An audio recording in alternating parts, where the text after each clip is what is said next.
যশোর সীমান্তে ডায়মন্ড ও বিদেশি মুদ্রাসহ ভারতীয় নাগরিক আটক। স্টাফ রিপোর্টার সোহেল রানার তথ্যচিত্রে দেখুন বিস্তারিত। বৃহস্পতিবার 2 এপ্রিল যশোর সীমান্তে ভারতে পাচারের উদ্দেশ্যে আনা 6,62,00,000 টাকা মূল্যের ডায়মন্ড ও বিভিন্ন বিদেশি মুদ্রাসহ সুজাউদ্দিন নামে এক ভারতীয় নাগরিককে আটক করেছে বিজিবি সদস্যরা।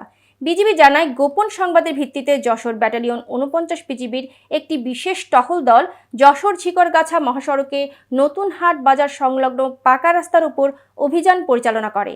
এ সময় 155.76 গ্রাম ওজনের ডায়মন্ড সহ সুজাউদ্দিন নামে এক ভারতীয় নাগরিককে আটক করা হয়। পরবর্তীতে তার কাছ থেকে বাংলাদেশি টাকা সহ বিভিন্ন দেশের বিদেশি মুদ্রা জব্দ করা হয়। জব্দকৃত ডায়মন্ড, বিভিন্ন মুদ্রা ও অন্যান্য জব্দকৃত মালামালের আনুমানিক সিজার মূল্য 6,62,65,161 টাকা। এ ব্যাপারে যশোর 49 বিজিবির অধিনায়ক লেফটেন্যান্ট কর্নেল গোলাম সাইফুল আলম খান বলেন, এই ঘটনায় আটক আসামির বিরুদ্ধে মামলা দায়ের করে যশোর কোতোয়ালি মডেল থানায় হস্তান্তর করা হয়েছে। একই সাথে ডায়মন্ড, ডলার, রুপি এবং থাই বাথ যশোর ট্রেজারিতে জমা করা হয়েছে। এতক্ষণ সাথে থাকার জন্য ধন্যবাদ। i1 টিভির নিয়মিত আপডেট পেতে ভিজিট করুন আমাদের ওয়েবসাইট, ফেসবুক, ইনস্টাগ্রাম এবং ইউটিউব চ্যানেল।